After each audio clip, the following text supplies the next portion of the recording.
All right, folks, here we go. Are you ready? Yeah. Haha. Nicholas, what do Yeah. gymnasts, acrobats, and bananas all have in common? Gymnasts, acrobats, and bananas. What do they all have in common? They can do a split. Yes. Ha! Ah, You look at nailed it. that. Look at Oh, that. look at Welcome that. back to TLDR. I'm your friendly neighborhood backcracker, Dr. Joe. With me, as always, is my hunking crime. And together, Nicholas, we are the Woodward and Bernstein of the DSG. How you doing, my friend? I am doing just dandy. We got a lot of crazy books to come up with, but now I think you can add to the intro that we are the true jokesters of the DSG because we're right in sync now. We know what's going on. That was tremendous. I mean, that one was a bit of a layup, I gotta say. A bit of a layup, No, you no, know? no, no, no, no, no. We're the true jokesters of the DSG. I don't know if Dork had it before, or if Wes, thought he was the jokester, or if Mac and Goo thinks they're the funniest. But now, I think we've earned that title just in that one joke alone. Well, Nicholas J. Esquire, comedian for hire. I This is true. mean, we are now the comedy boys of the DSG. I wish that I could have kept that on my Twitter profile, but it confused one of the writers we were having on the show one time, and when I was communicating with him on Twitter, he's like, "This is Nick Fryer from Geeks Worldwide, right?" I was like, "Yes, this is me still." Like, the name is a joke; it's a bit, it's part of all the podcast stuff. Man, yeah, that was something. So how you But doing, my friend? I'm great. I mean, the books that we had come out this week, we can move over right to catching up because we don't have any real news to get to. But had quite a bit of time to catch up on some stuff. And I'll lead things off with this show. Devil's Reign issue 3. I know you read that as well, and we can talk about that more in a second.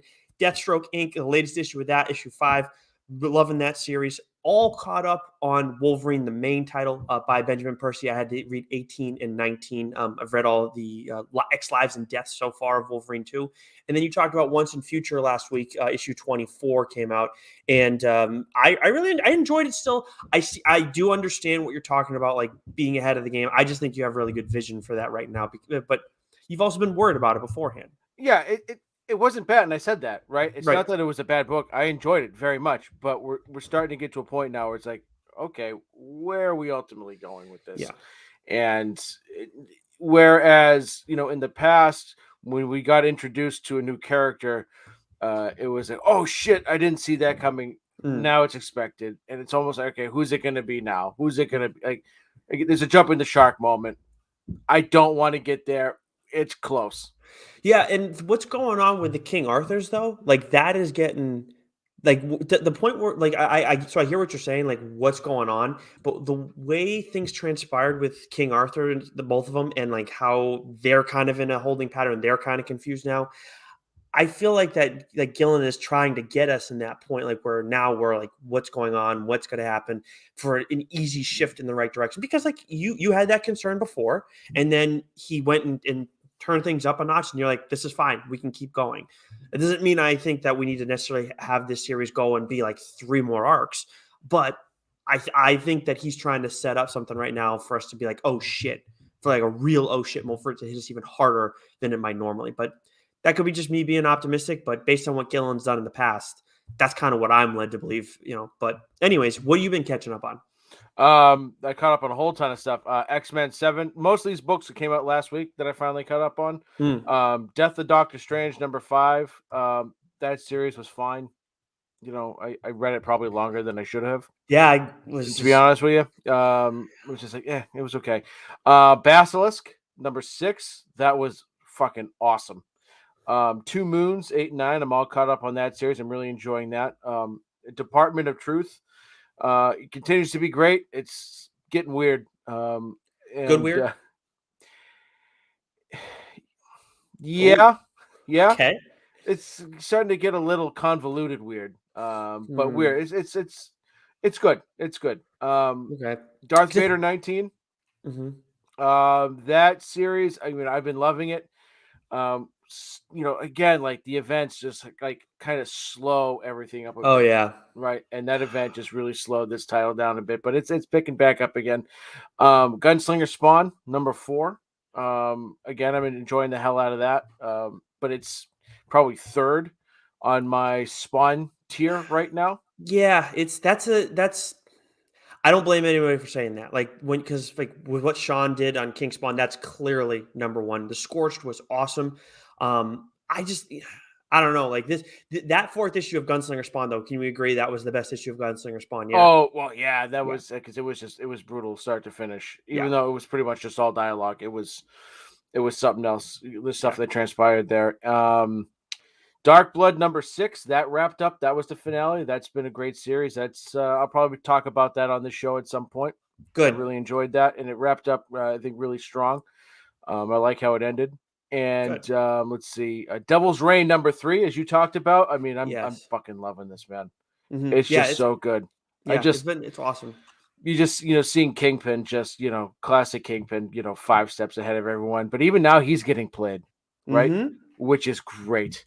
Hmm. Which is great. So that's been great. And then I just said great like 5 times in a row. It's okay. You really want to emphasize the point. It is great. I've been enjoying this event so far, and the tie-ins have been fun too. I know we got another one this week, and hopefully, and you can talk about that a little bit more when we get to it. But I think there's one other book you caught up on that you wanted to weigh in on. Yeah, and it might be my most disappointing book so far, 2022, or late 2021. House of Slaughter. I Hmm. just I don't know why I'm still reading it, to be honest with you. I mean, I love the art. I love Chris Sheehan's art. It's fantastic, and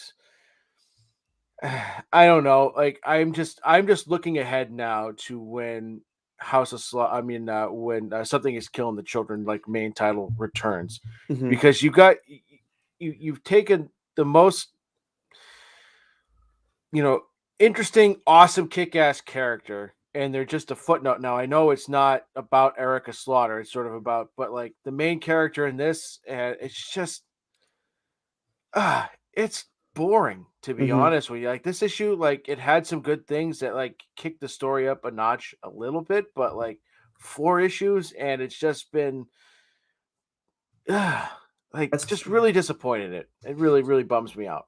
So I have read the first arc of Something Is Killing the Children, and I really enjoyed it. We talked about it when we were doing the horror books for for hashtag Dork, a few months back, and I do intend to continue reading that series going forward. And I was curious. I know you've been disappointed with this, and Tynan seems to be like in this odd sort of place. Although DC versus Vampires, he's involved with that with Rosenberg, and I've enjoyed that from start to finish so far. To the point where like I'd be stunned if I don't talk about that on this show at full length when that series comes to a close. Maybe even after the first arc, I'm not sure. I want to make sure I make the right decision on that one.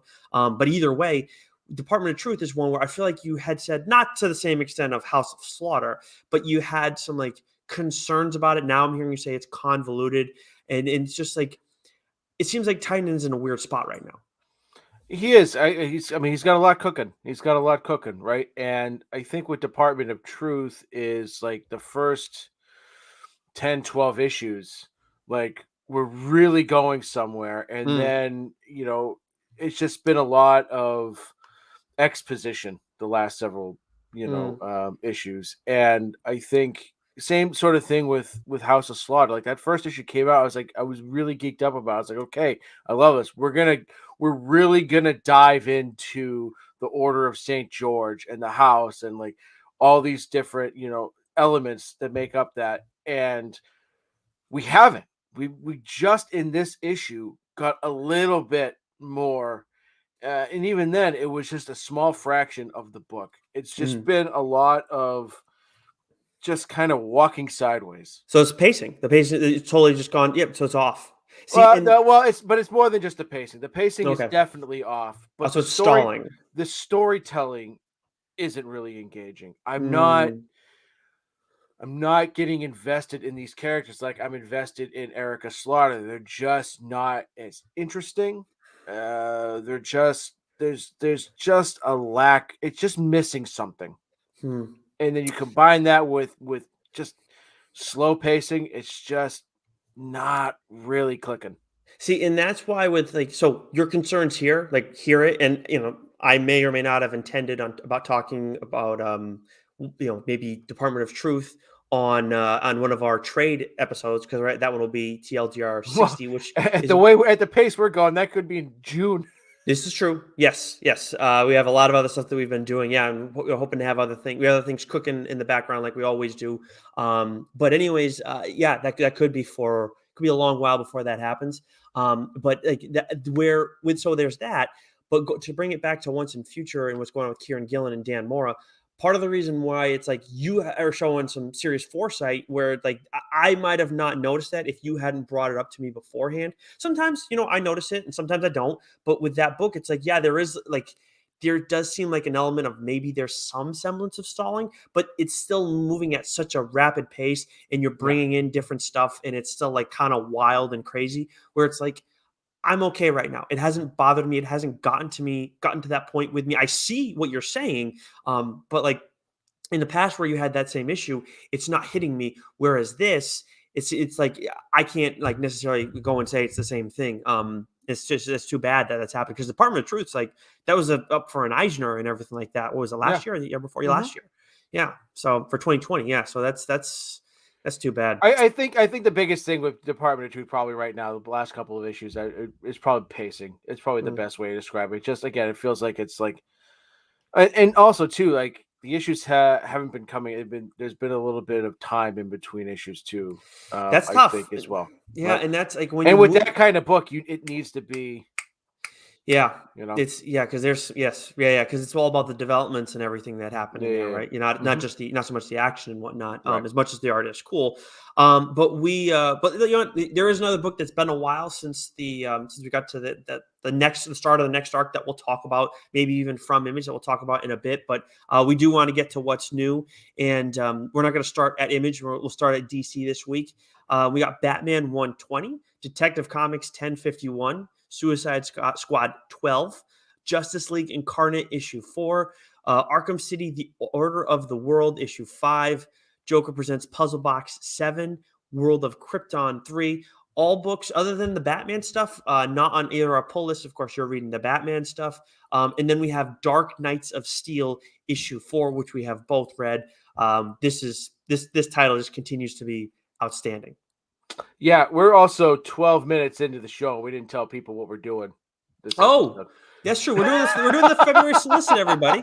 Well, you know what? If you did here, I will say this: if you didn't see it on the episode title beforehand, that's surprising. But hey, you're listening to us blindly. That's cool. But this is the first week of the solicit because ideally, Joe and I want to be doing the solicit starting at the first week of each month. That would be different next month, but we'll cross that bridge when we get there. We'll keep you guys posted on all that, of course. But this is, of course, what's new this week. We'll be getting to that, the other weeks in a short bit. But Dark Knights of Steel 4, Joe, loved it. Oh, it's fantastic. I meant to underline this, with a bullet, man. This is what I love about this book, and I've said it before. It's like it's just that little twist on all the characters that we love, and it's putting them in a different place in a different time, and the subtle tweaks that Tom Taylor has done with some of the the origins of these characters has been fantastic. And while there wasn't a ton of action in this issue, the back and forth between Bruce Wayne and Alfred, and the slight tweak to both Kal-El's and Bruce's origin stories and regarding their parents, I thought was fantastic. Yeah, this has been an awesome series, and you're getting a whole lay of the land because, like, as much as these are familiar characters, it's a much different setting. Yeah. And I've really enjoyed this series. We said it from the jump. Like, this is one of those ideas where I know I've personally thought, like, what if we saw certain characters in different time periods, like their origins started there, and now that we have Black Label and Marvel can kind of do something like that. Well, they're doing the Dark Ages, right, with Tom Taylor. You can do this kind of stuff.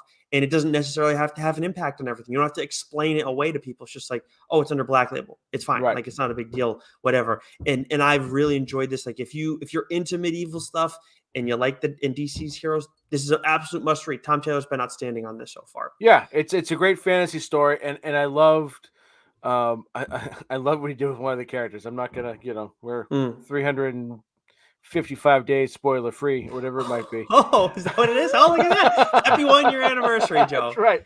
But that little twist we get in this book, it was mostly just an image. It was absolutely fantastic.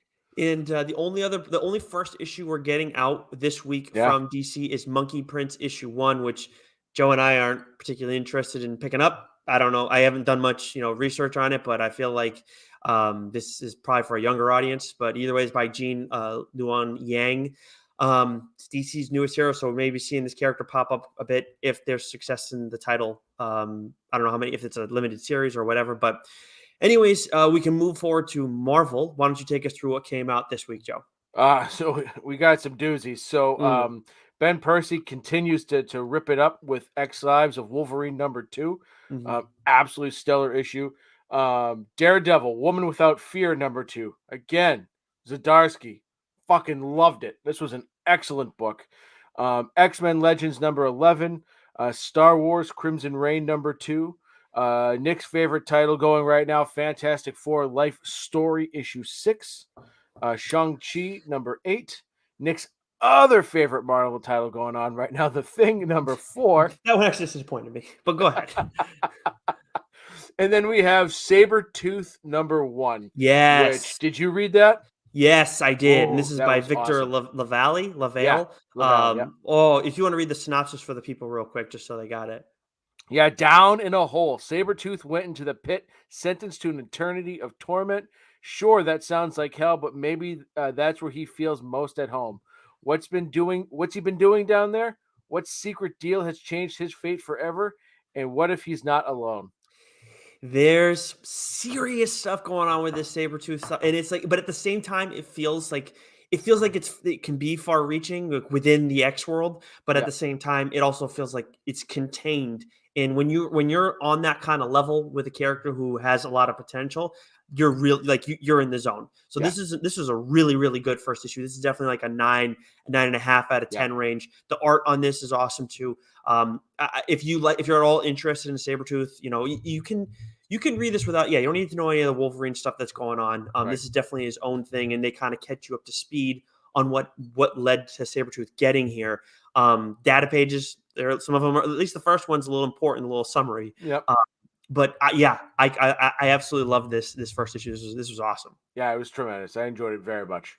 What else we got? We also have first issue. We have Savage Spider-Man #1, written by Joe Kelly. Neither of us have picked this up. Maybe we'll go back and get to it, but I'm not necessarily like we both got a lot on our plate in terms of Yeah. reading, so I'm not so sure I'm going to add this. And then we got Excellent Excellent #1 by Peter Milligan, which means it is an X-Men title. We also have Fantastic Four Reckoning War Alpha #1 from Dan Slott.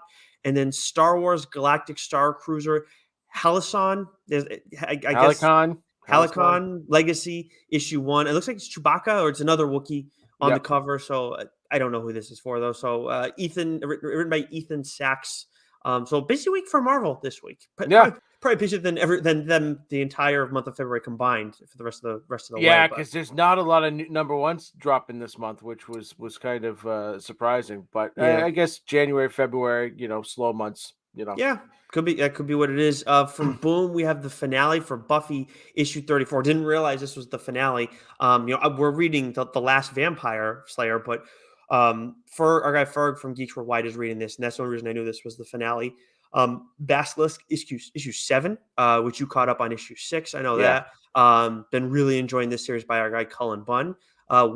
Now we talk about how Image has some big weeks. But this is up there for one of their bigger ones of late. What happened this week, Joe, from Image? Yeah, I mean, not a ton, but they're all bangers. Yeah. So we for had real. Spawn 326, Sweet Paprika #7, Mm-hmm. Hell Cop #4, friend of the podcast Chip Zdarsky's Newburn #3, which we've read. I mean, it's Yep. absolutely fantastic. Yeah. Got to reread this because we did read it a while back, but really, like every issue of Newburn, Joe and I really liked a lot. It was fantastic, and I meant to reread this next series, but I didn't, and I read it, and I knew exactly where I was. That was the great way that Rodney has strung this story Oh, together. Is like, even though it's been so long since we've read issue 3, Nita Hawes' Nightmare Blog #4, I knew exactly where I was. I remembered yep. it was just like, it's one of those things that just like tattoos itself into your brain. Mm-hmm. So if you've enjoyed Philadelphia, you've heard us talk about Nita Hawes. We interviewed Rodney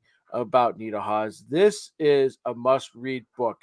This, as of now, is my pick of the week, for Mm. books. And Nick agreed with me until he read this next book, crossover 11. Yeah. So first on Nita Hawes' Nightmare blog, you texted me. I think you just said Nita Hawes eyeball emoji. You know, like you do, and totally warranted. Absolutely awesome. Like Rodney's been like. I said that this title I like more than Philadelphia, and that was after reading the first 3 issues. I did the same thing as you. I did not go back and read the first 3. Just went and read this, and was totally fine. Didn't need to. And everybody else, you guys, you're not going to have to do this because you're reading it month to month like everybody else is. We just got an early look at most of Rodney's stuff on Nita Hawes, but wow, this is so good, and I stand by it. This is better than Philadelphia. Like Philadelphia is awesome. I can't wait for issue 19. But like this is so good. This is outstanding. The way it starts too is just like, well, shit, man, that sucks. That's brutal. Like you can't blame what's going on with Henry. Like after what we see in the first few pages, like and this is the biggest crossover yet between the two properties. Yep, 100%. We got a start of it last issue. We got a tease of it, in the beginning. But this absolutely is the big. And Rodney talked about one of his other things that's going on. What he's doing on his Substack, and he's tying stuff in there as well. So I haven't gotten a Substack. I know Joe. Well, I'm sorry, I do have Scott Snyder's, but you have who is it? You have Chip Zdarsky's. We have to do Rodney's because I was thinking about doing one, and like Rodney's the stuff that he talked about. I was excited when he told us about it. You guys can go listen to that interview. But yes, you are right that was my candidate for Book of the Week, and then I read Crossover 11. And oh my God, this is so good, Joe. I mean, look, Joe talked about crossover on this show first. He called dibs right away, and I was big dying. Brain play, amazing play, and I was waiting forever for like the first 6 arcs, like first 6 issues to get done, so you could talk about it on here, and I've been every month I'm on it. And while I have, like the Spawn stuff is the stuff I'm loving most from Image, there are other things. Donny Cates is absolutely killing it on this. It got really meta in issue 10. We talked about that when it came out. It gets even more meta here, but it's like what's so mind blowing. And I'll talk about it more when I do. I think this is going to end up being the comic of the week for me. There are some that I still got to check out, but this is the heavy favorite at this point. It gets so meta, but at the same time, like Donnie just seems to be showing like I have complete control of how meta this is getting, and it's gotten out of control at times, but I have like total understanding of what's going on right now, and it's bonkers. It is, and then the ending too. The ending is like is just a cool thing on its own. It's kind of separate from the meta, and it's like it's an oh shit moment. Like I didn't even need an oh shit moment, and you get it at the end of Crossover 11. It's like, wow, holy shit. Like this. So this is the penultimate issue for the second arc. And it's like, well, okay. So yeah, I am loving Crossover right now. I couldn't be higher on this book than I am after reading it. Yeah, I got to read that. I had every intention to read it before the show, just didn't get around to it. And then the last book from Image, before we get into the number ones, Nocterra number 7. Right, so we're back. We're starting a new arc here, and I think I liked it a bit more than you did. Yep. Yeah. So I thought it was a great re-entry back into second arc. A couple of things had changed. We got a different narrator in this, but I thought the storytelling was really good. Really, the last third of this issue for me is what stands out because that's where all the action happens, and you definitely get a good little oh shit moment at the end here. But talking, before the show, and you'll talk about this more in a second, is it definitely took a little bit to get there.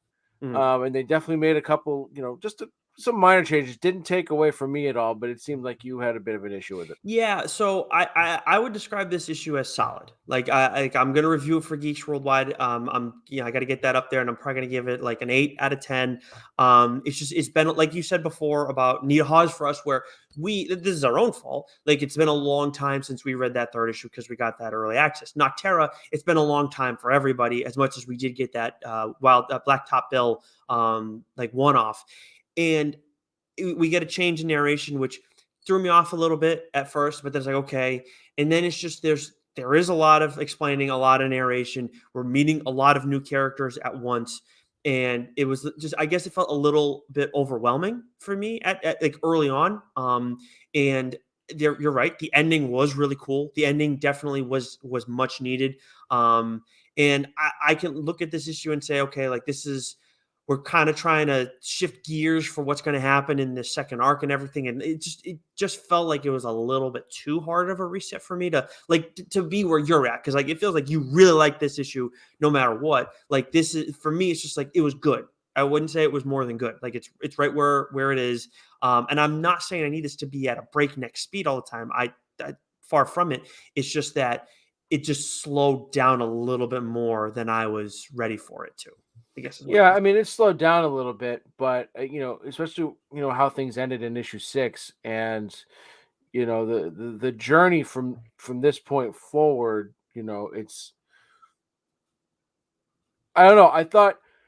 I thought having the change in narrator Mm, was good because, mm, especially with the events that happened at the end of issue 6, mm. like that character, she's gonna be much more integral and play much more important part.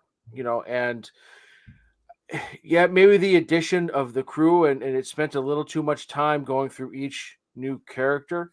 Mm, Maybe bogged it down a ton, and I think part of that was, maybe that was done because of what led to some of the events that happened towards the end, where the mm. action did pick up. Like, Yep. okay, I have to do this, so the readers feel this, so that when this happens, it has a little bit more impactful.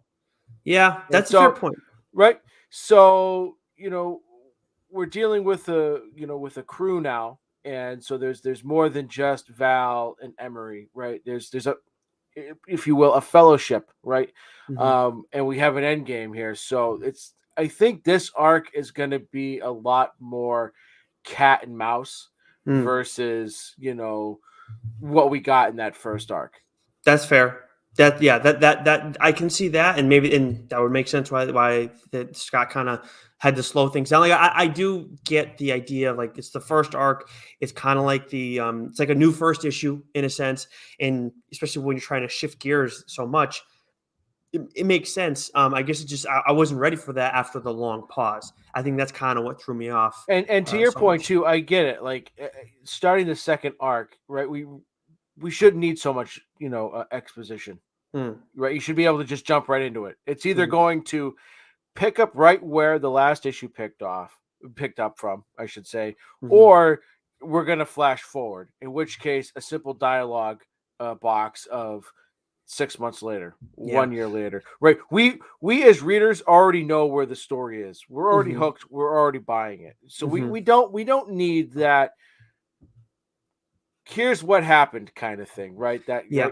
right. And Yeah. we do get a little bit of that, and I see that from your point. Yeah. But It's just a lot. It's that's all. But yeah, but I yeah. think that some of that was done to set up the events that happened at the end of the book, Hmm. and where it's going to take it going forward. There is so the end of the book, like the stuff. Okay, anything that happens with Blacktop Bill in this issue is pretty awesome to outstanding. I mean, Yeah, the ending and everything is really cool and whatnot. which really makes me disappointed in the Blacktop Bill single issue, because his character, I think there's so much more to that character, and it should have been. I don't know.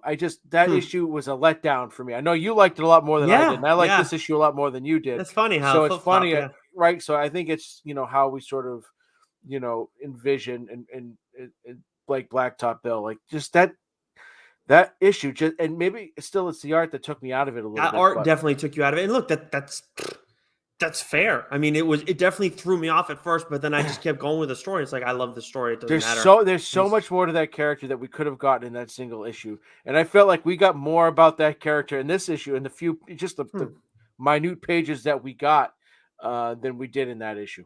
interesting. That I'm very surprised to hear. But yeah, it's when just to bring it back one thing, like you said, like the final third, like the action really definitely picks up in the final third.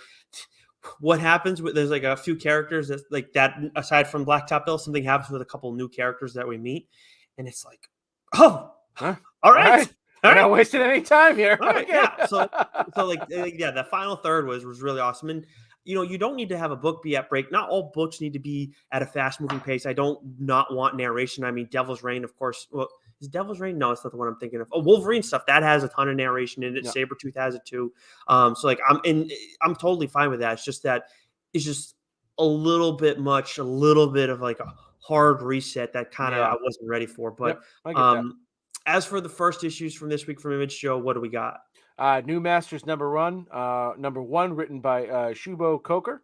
Okay. We have the official Image timeline number Mhm. one, and the Geiger 80-page giant. I feel like we've mentioned this a ton of times. We have mentioned that one a lot. Yeah, it's finally here. And Geiger's on my short list of mainline issues to talk about. That's right. For the official timeline, official Image timeline, neither of us got a chance to pick this one up, but I'm curious to look into this one a little bit. I don't know what it entirely entails, but I do intend to report back on that next week when we get that chance. But anyways, we move to Dark Horse and we have Manor Black Fire in the Blood, issue 1 or issue 2 this week? Oh, so it's issue 1. It is issue 1. Okay, I just wanted to make sure. It's Manor Black 2, issue 1. Manor Black 2. Right, it's the second arc, right? But the Manor Black 1 came out, written by Colin Buck. Year and a half ago, 2 years ago, maybe that. Okay, and you really like the first arc, right?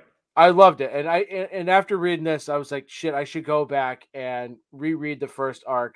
Not that I needed to, but just to refresh so I could talk about it on the show. Yeah, you can do that, and you can do that one on the show. I haven't read it yet, so I'll hold off. Yeah, it's fantastic. So this is, again, as Nick said, written by Cullen Bunn. From the creators of Harrow County and The Sixth Gun comes the next chapter of this gothic horror fantasy about a family of sorcerers in crisis. The powerful and ancient blood sorcerer Roman Black has taken a young fire mage under his wing after she has done the impossible, taken her magic's house totem spirit inside herself. But the totem is powerful and may be impossible to control, especially when Roman's children begin to see the young mage as a threat. So, awesome first arc. It picks up, and again, this is a book I haven't read in probably a year, if not a little bit longer. I can't remember when Manor Black, like the first arc, concluded, but I read this, didn't skip a beat. Okay, yep. It all came flooding back. There's times where I read a book where there's been a month or two layoff in between. I'm racking my brains trying to. Again, this is another story that just kind of tattooed itself into my brain, and absolutely loved it. Awesome. Yeah, I'm a little jealous that I'm going to have to wait on this because I can't. I got to read the first arc to start things off, and you're going to talk about that on the show. But anytime it's Cullen, like definitely got to be giving it a look. We got to try and touch base with him at some point down the line because he's got so much going on and quite. Yeah, I just got my copy of Beyond Mortal yesterday. That's right. I did. Did you get yours? I did not yet. Maybe I got it today, and I haven't checked the mail. But I did not get it the same day you got it. But anyways, so before I know we have there's a new book from AWA that you do want to talk about. Before we get to that, IDW Transformers King Grimlock issue 5, Star Trek Mirror War issue 4. From Vault, we have Human Remains issue 5, Dynamite Hell Sonja issue 2, Aftershock Chicken Devil issue 4. Been enjoying that series. Skybound The Walking Dead Deluxe issue 3, which is basically just Walking Dead in color. From AWA, we got Primos issue 1, which they've been doing a lot of pub for. Al Madrigal wrote this series, and you did get a chance to read this before the show. Yeah, Al Madrigal, not of the magical madrigals from Encanto.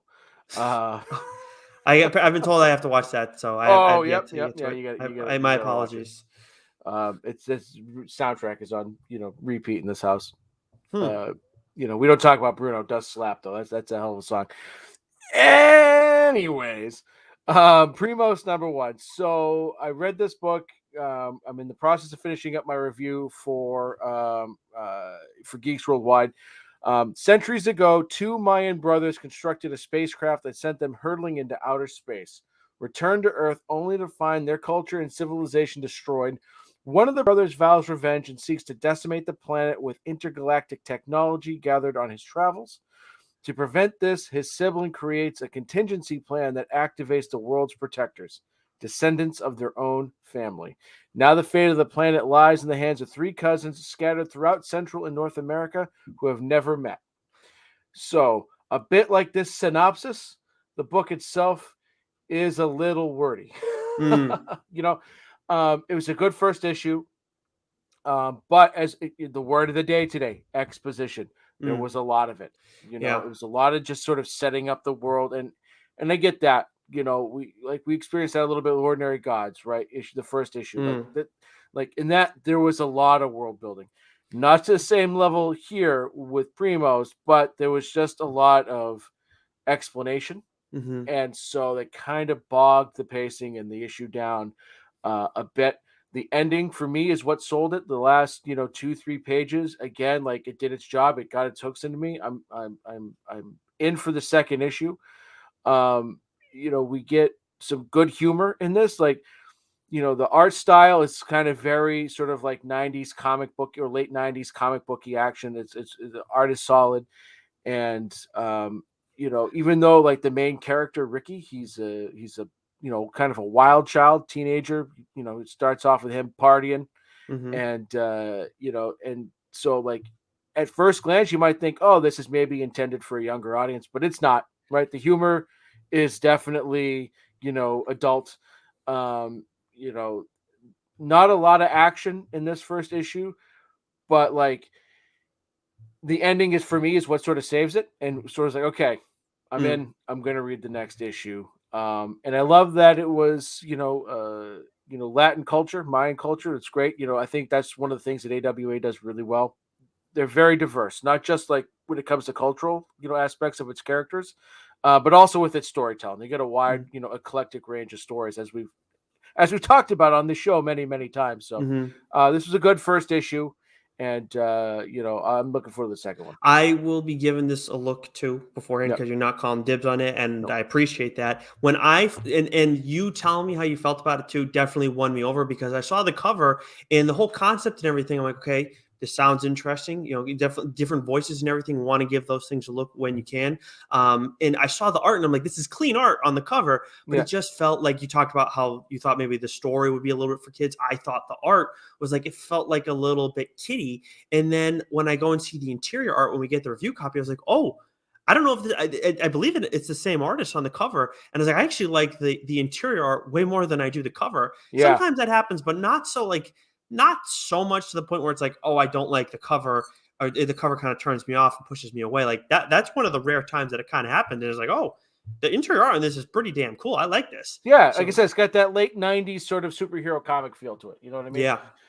So yeah, it was a solid first issue. Like I said, it wasn't like AWA. I hold to a very high standard. I hold to a very high bar, and just because this did meet that high bar doesn't mean that it wasn't good. If that Mhm. makes sense. Yeah, 100%. No. Hey, if you're giving it like an 8 out of 10 or whatever, like nothing wrong with that. I gave Yeah. Noctera that and I'm still like I still like the issue just, you know.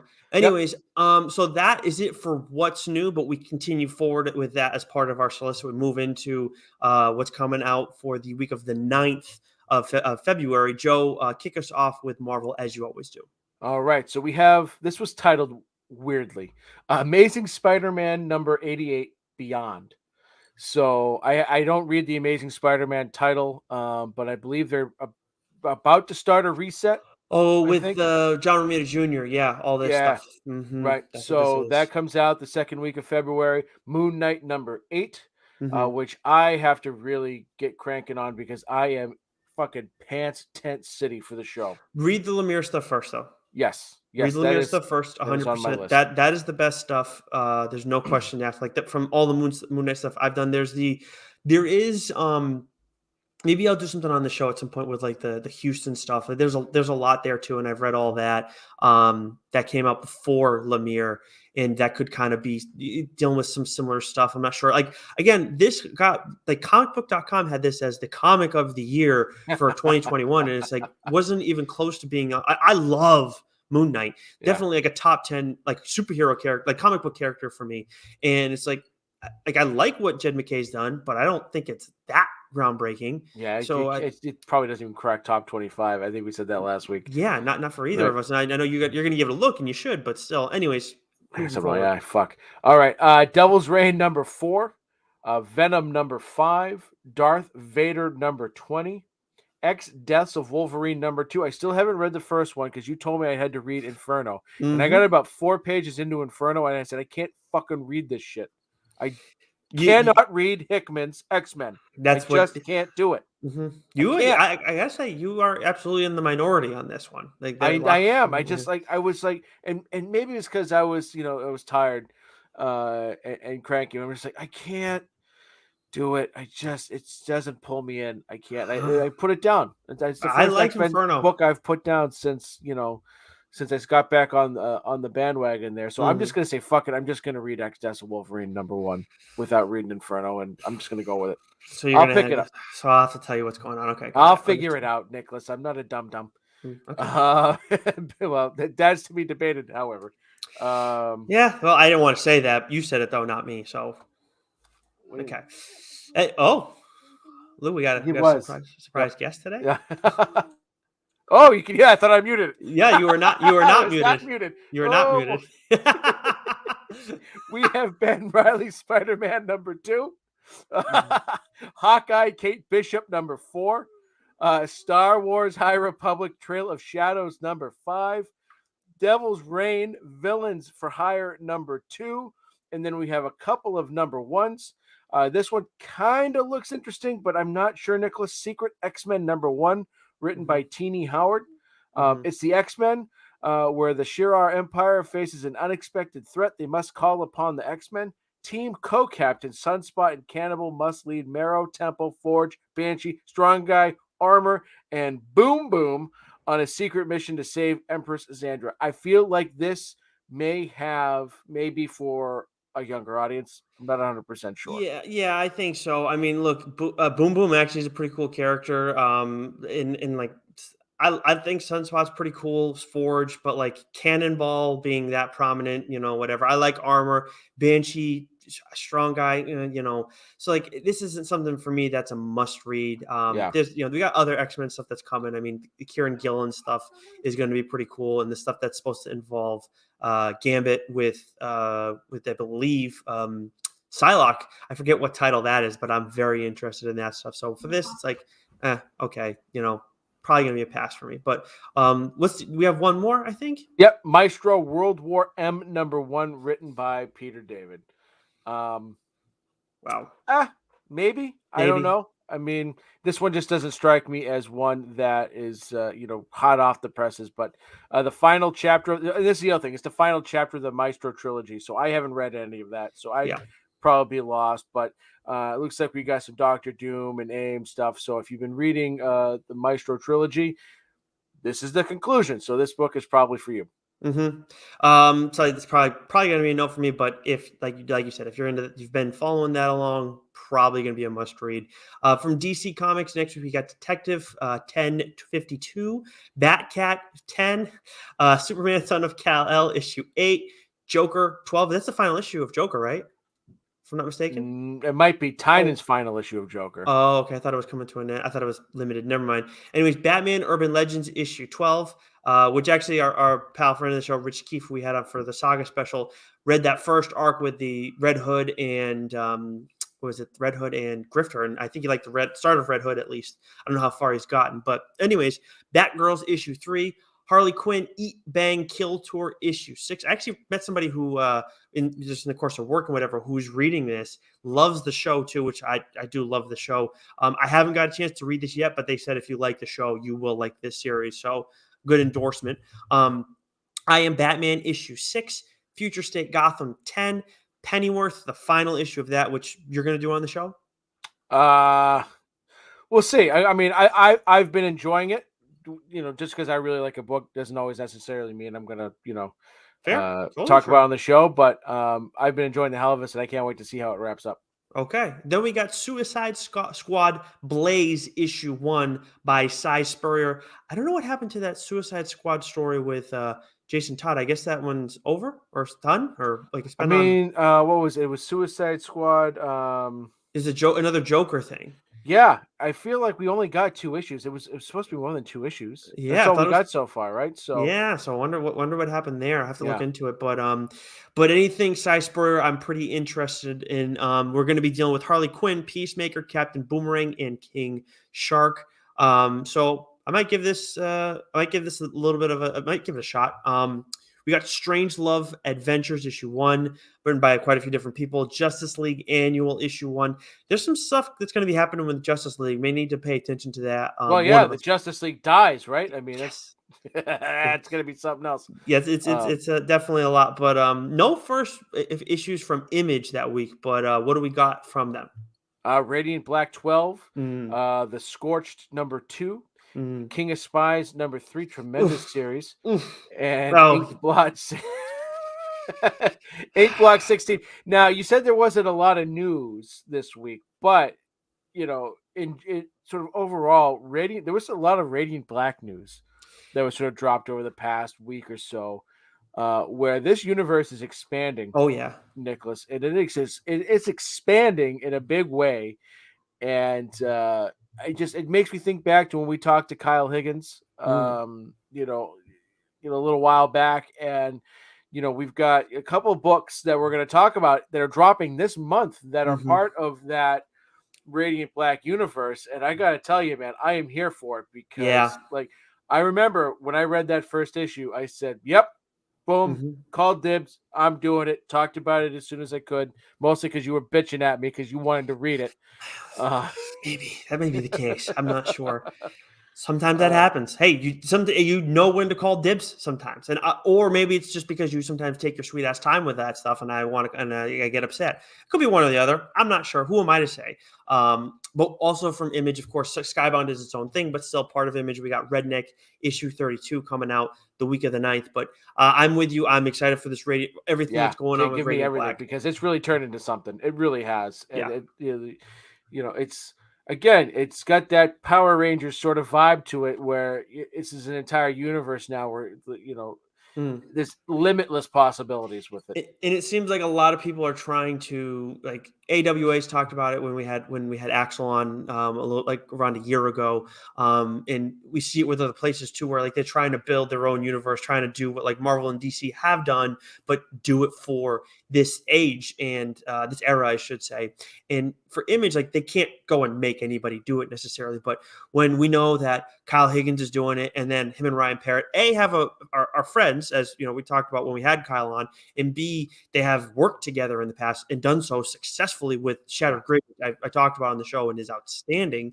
And then you see what Ryan's doing with over at with the rest of the Power Ranger stuff that he's been doing. Like, to have those two coming together to create their own universe within Image, it's like, okay, now this is the kind of thing where you're creating your old world. This could be something even greater. And I'm with you. Like, I'm totally here for it. Couldn't be more excited about the other titles we mentioned: The Scorched and King of Spies issue 3.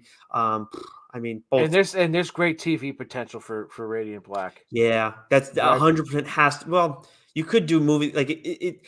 Kyle Higgins is in for a very successful run, I think, right now. Yeah, And yeah, yeah, Parrot too, and anybody else who's tied to this, because they're going to have options. yeah. They're definitely, and if they haven't already, like, this stuff hasn't already been optioned, it should have been, because sky is the limit for it. For Boom, the week of the 9th, we have Mighty Morphin issue 16. The Altarian Wars kind of coming to an end. There's going to be a switch in writer for Mighty Morphin, I think, at issue 17 as well. Parrot will be staying on with Power Rangers, but not Mighty Morphin. Seven Secrets issue 14, which was the 13th Gimme, issue, gimme, was. gimme, gimme, gimme, Yep. gimme, gimme, gimme. Yep. And this is going to be next week's going to be a great week. Magic the Gathering issue 11, Buffy the Last Vampire Slayer issue 3. And then for first issues, we got one from Brian Azzarello from Boom, Faithless issue 3, number 1. The final act of Azzarello's and Lovelet's erotic thriller masterpiece. 9 months after her mysterious disappearance, Faith suddenly drops back onto the map, excuse me. While the art world debates whether her disappearance was a piece of performance art or all just a publicity stunt, Faith retreats to Lewis's studio to recover her journey into the unknown. So this is obviously something that neither of us are caught up on, Yeah, but this feels like a series one of us needs to read, yep, I and was just potentially talk on the show because it's and again, it's one of those naughty books. I think you go to a mm, comic store, you buy it, it's in the Mylar right, Mylar bag. So, mm, but again, it's I think it's along those lines where yeah, this is a pretty popular book. It's yeah. a pretty successful book. One of us should definitely think about reading it. Yeah, definitely. So we'll have to figure it out from. We'll have to go give that a peek a little bit at some point and move forward from there. What about Dark Horse?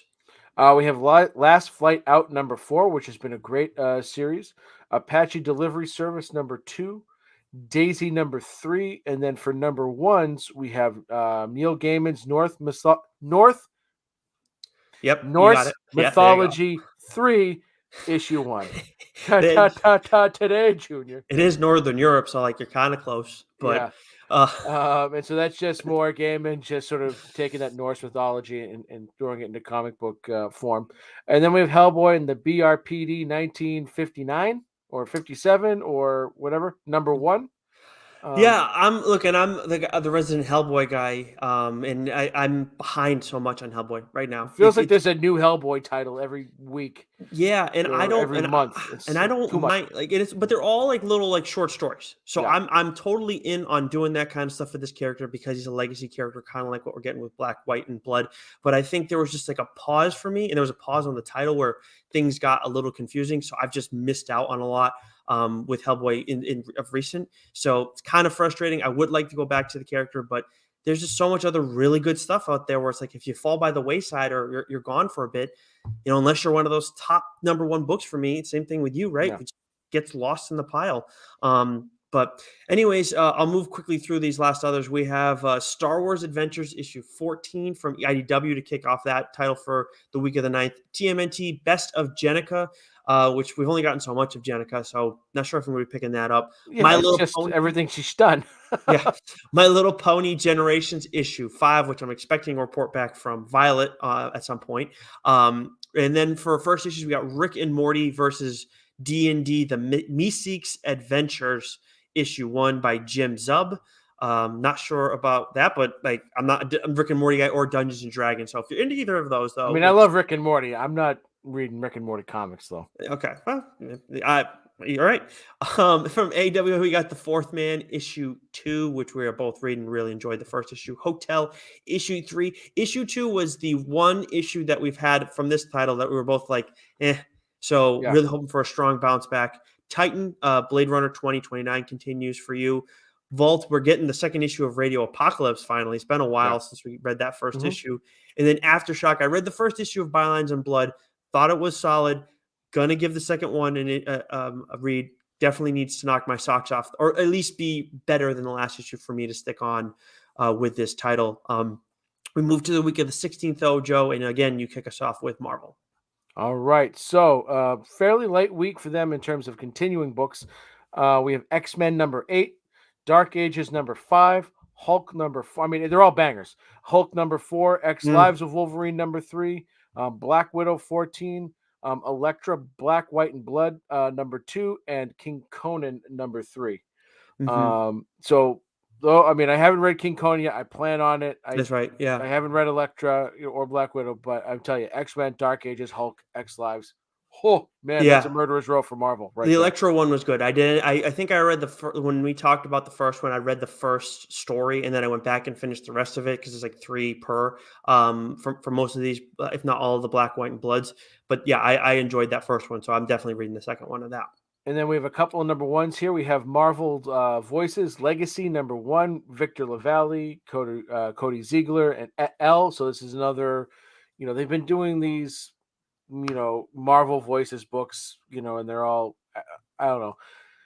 I haven't been reading them. They got a plethora of authors, a bunch of short stories in each book. So if you're into that, check that out. Another friend of the show, Kieran Gillen, is writing another Eternals book, The Undying, number 1.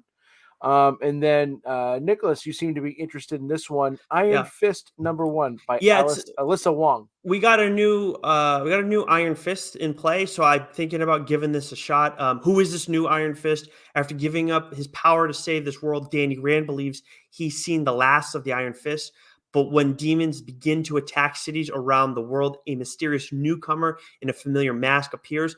Look, I'm not an Iron Fist guy. I'm not a Danny Rand guy, but I might give this a shot just to see what this first issue looks like. Maybe Danny Rand's part of the problem. Maybe he just kind of stinks, and that's why I don't want to stick on with it.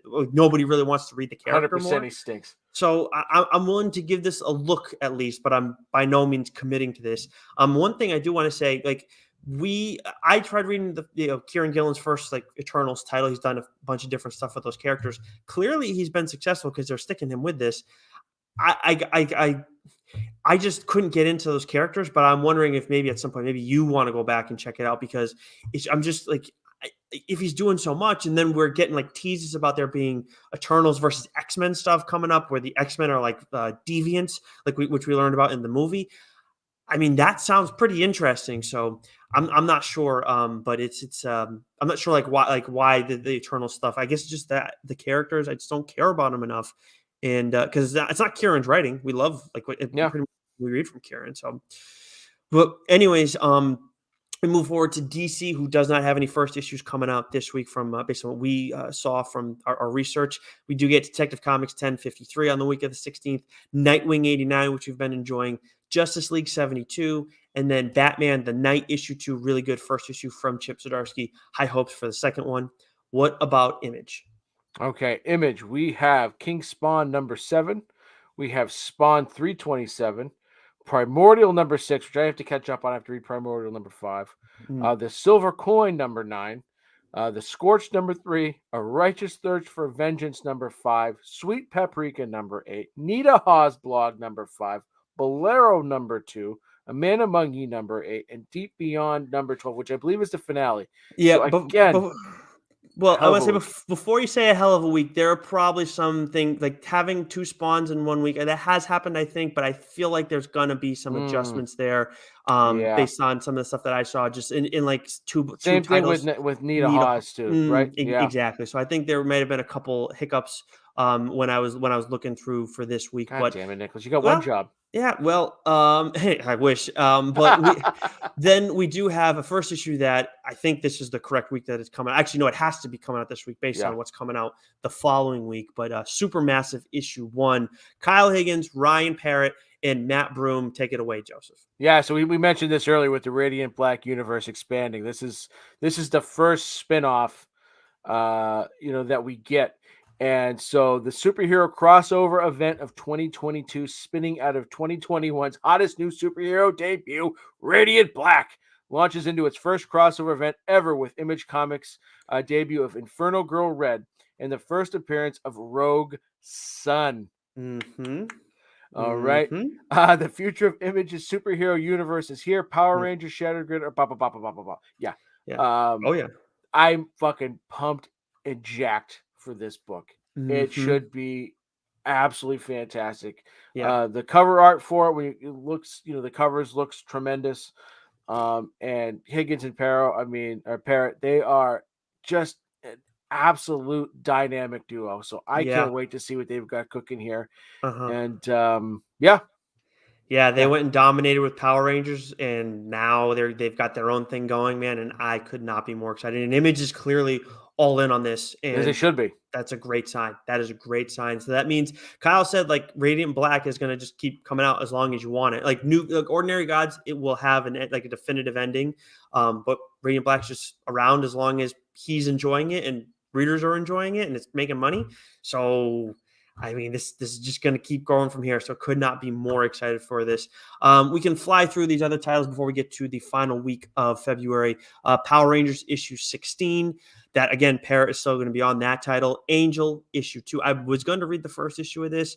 Still haven't done it yet. So hopefully I will by the time this one comes out. We'll see. TMNT 126. G.I. Joe 289. And then we also get G.I. Joe, A Real American Hero, Saturday Morning Adventures, issue 1 by Eric Burnham. So maybe if you enjoyed that show as a kid or the toys, maybe this is a good way to introduce to your kids. But for me, I'm not a G.I. Joe guy, never have been. So not going to be giving this a look at all. AWA, The Crimson Cage, issue 3, which you are reading this and really enjoyed both the first 2 issues, right? I still have to catch up on the second issue, but the first issue was tremendous. I remember you loved that one. Definitely, and hopefully has potential for you to talk about on the show, so you can sell me, a non-wrestling guy, on this.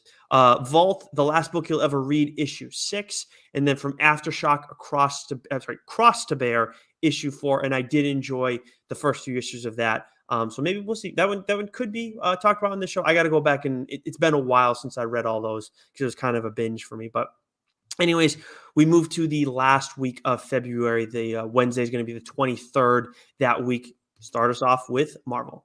So we've got X Deaths of Wolverine number 3, She-Hulk number 2, Black Panther number 4, Devil's Reign X-Men number 2, Silk number 2. This one might be a typo. Shang-Chi number 9, because we just got Shang-Chi number 8. Could be. Maybe. Silver Surfer Rebirth number 2. And then we got a couple of number 1s here, Nicholas, that are ones to look out for. So first, Carnage Forever, number 1 by Philip Kennedy Johnson, Ram V, and Ty Templeton. I mean, Ram V's is, associated with it. I'm probably going to give it a go. Oh, so yeah, I mean, like I said, I'm not a huge Carnage guy. I mean, I love the stuff that was tied in, obviously, Absolute Carnage with, the Donny Cates stuff there. But typically, Carnage isn't a book I'm going to pick up. But I love Ron V's writing. He is very thoughtful and very very talented. So I might give this one a peek. But one of the ones I'm looking forward to is Devil's Reign Spider-Man number 1. This is one of the few Devil's Reign spinoffs I'm gonna check out. The events of Devil's Reign have put Spidey in an awful position.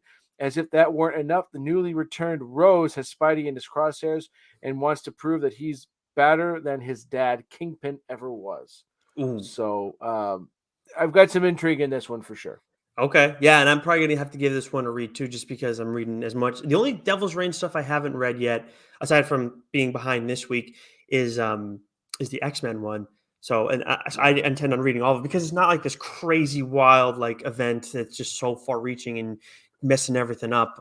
So I'm still going to give. I plan on giving this one a read.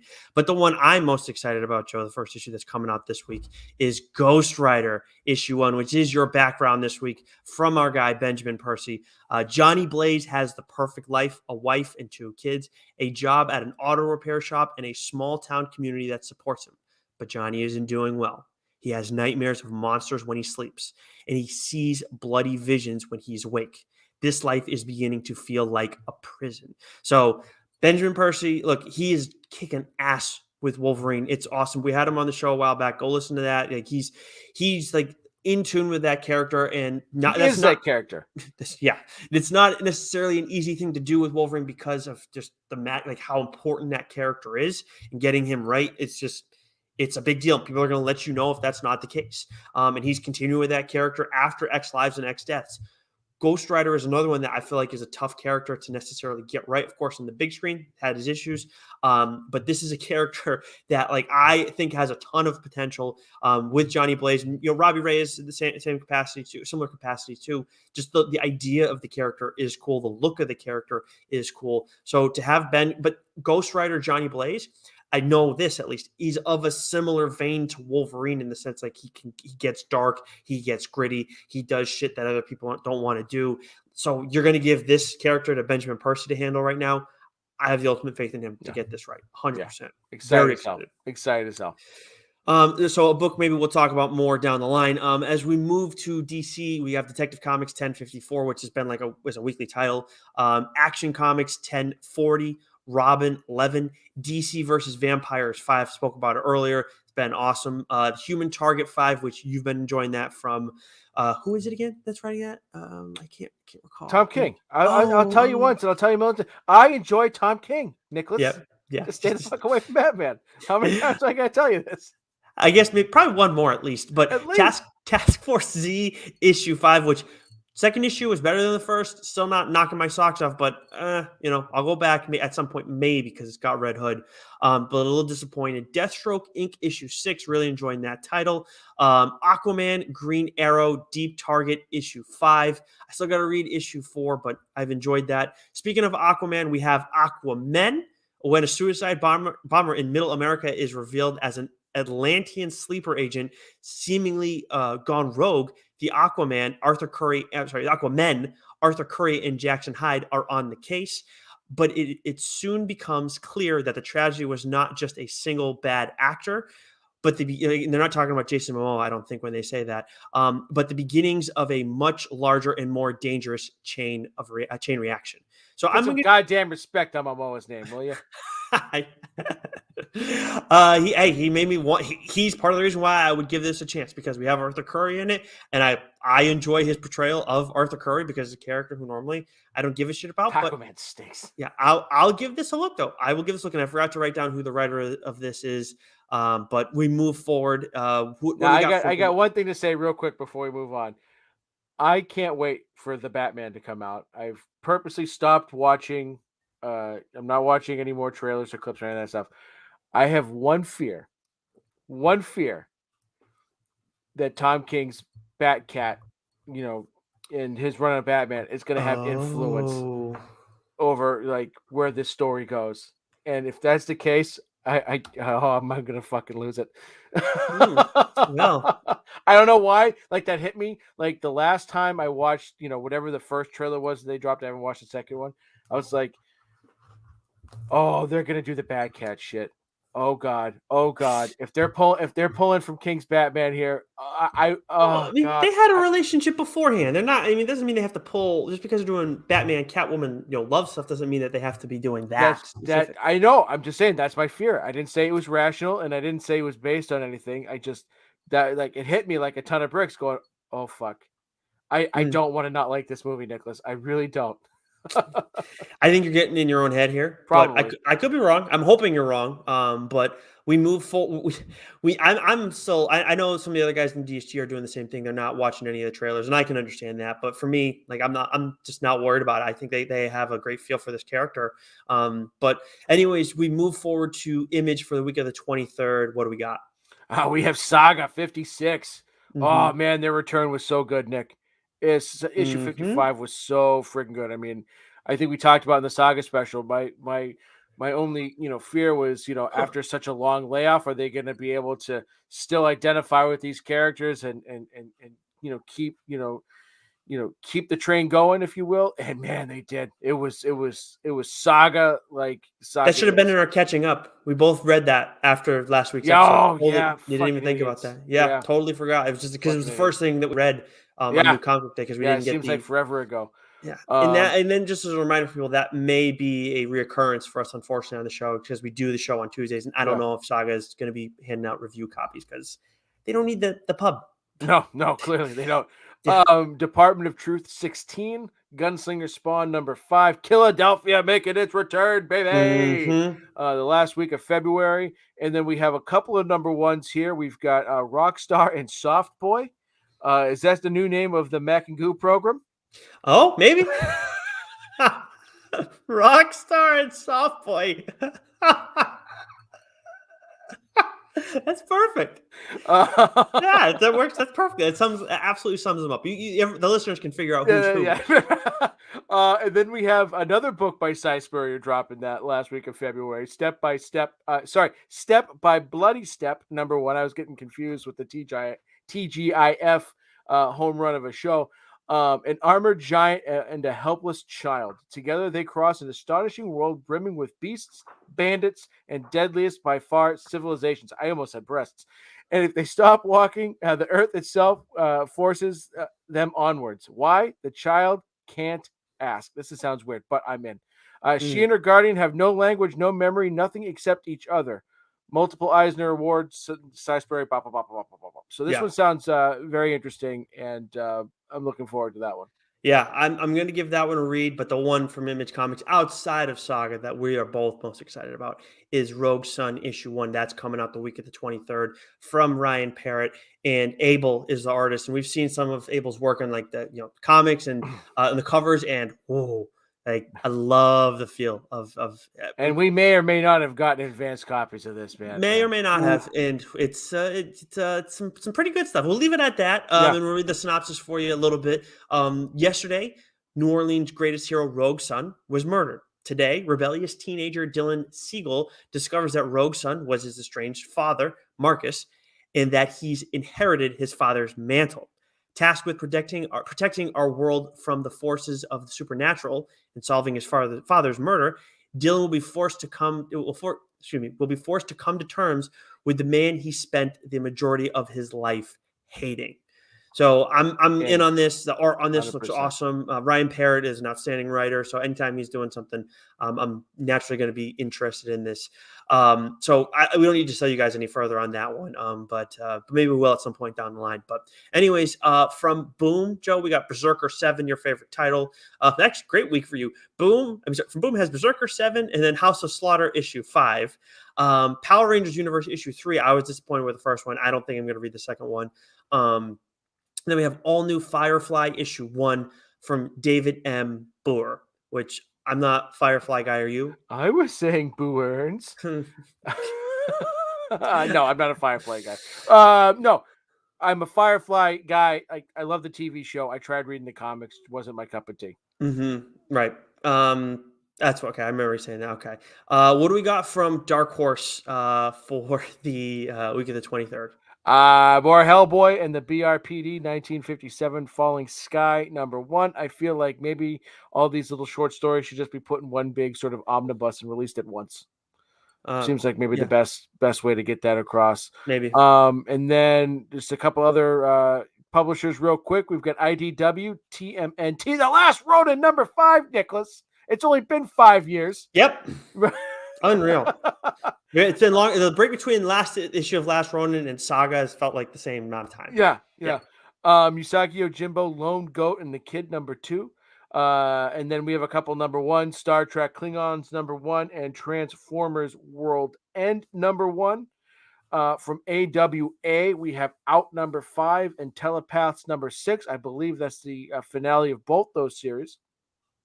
And then from Vault, we have The Rush #4, which has been awesome. We have We Ride Titans #2, which I have the first issue upstairs. I haven't read yet, but I'm planning on it. And then we have a #1, Fox and Hare #1. And then to round things out, Nicholas, for the last week of February, from Aftershock, The Heathens #4. I started to read #1. I've enjoyed it. I'm looking to catch up on this series and report back and hopefully maybe talk about it on the show. Yeah, that I've given you a chance to look at that one first, but I am interested in that 100%.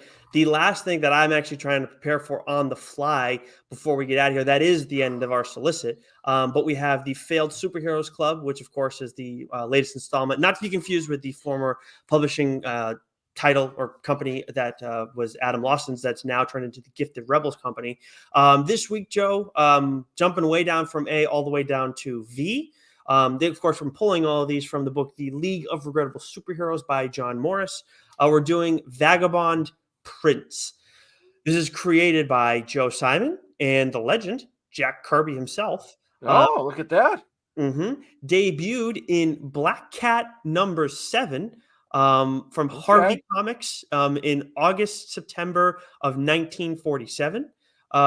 Could be mistaken for, which is an odd thing to have on the side, but could be mistaken for a doorman, a nutcracker, or a hamburger chain mascot. I guess in terms of appearance. Yeah. Well, if you look at the character, for those watching us, it's weird with the green screen. Wow. But the guy in the red in the front there, that's him. So maybe that explains it. But just some Joe Schmo, huh? Apparently, but he apparently had 2 sidekicks, Joe. He had 2? Yeah, not just one. One was Chief Justice. Okay. A great name, which I think also was in red in that picture I showed you. And then Jester, who, as you can imagine, dressed like a court jester. So, anyways, amazing it didn't take off. Yeah, I know, right? So the Jester, there's a little snippet from Morris's writing. The Jester wholeheartedly subscribed to the name pseudo-Shakespearean dialogue that the Vagabond Prince occasionally employed, but the Chief Justice was having none of it. Something he utters on one occasion to signify his distaste, Joe. What potato chips, Prince? What the fuck? Yes, I'll read that again for everybody who maybe I missed that. Wet potato chips, Prince. So, yep, potato chips, wet potato chips. So that's apparently a thing. What the fuck is whipped potato chips? Yep, wet. Sorry, so I guess I'm wet. Wet potato chips, Prince. But anyways, again, it doesn't make any fucking sense. Vagabond Prince's unmasked identity is Ned Oakes. Well, it's better than John a man. That's true. Now, so Morris makes a point of noting that his civilian career was far removed from the typical superhero day jobs in journalism, law, or science. He was a writer for you got a guess for me, Joe? Newspaper. They just said not a journalist. Oh. No, a greeting card company. How could you not figure that out? Come on.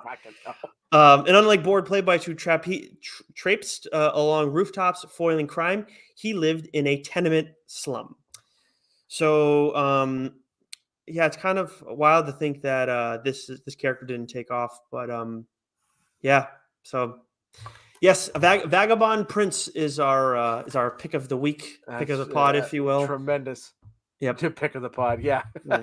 So, anyways, next week we plan on we have some stuff cooking, so we're gonna leave it as a TBD for you guys for next week.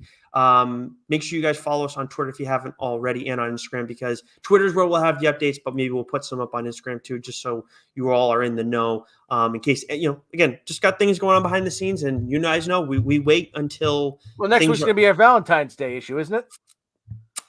That's a good point. I got my days confused. Yep, next week's Valentine's Day, so don't even worry about it. So we got Valentine's Day. I already mentioned I'm going to be doing Sweet Paprika. You want to hold off and telling people what you're going to be talking about? No, we'll hype it up now. Friend of the podcast, Chip Zdarsky, Sex Criminals. Yeah, Joe and I are having a little I guess pissing contest. It doesn't seem like the best way to put it, but we're having a sex off is what we're having. Well, it's gonna get dirty. So it's gonna get fucking weird, baby. If you listen to this show with your kids, this may be one to not do that. I'm just gonna throw that out there. Although maybe it's educational, I don't know. We'll see. But anyways, Joe and I are not teachers, so I just want to throw that out there. Or professional. Well, no, you are a doctor, so maybe this is good for you to have this conversation. Not a real doctor, Nicholas. No. Anyways, until next week, stay sexy. You know it.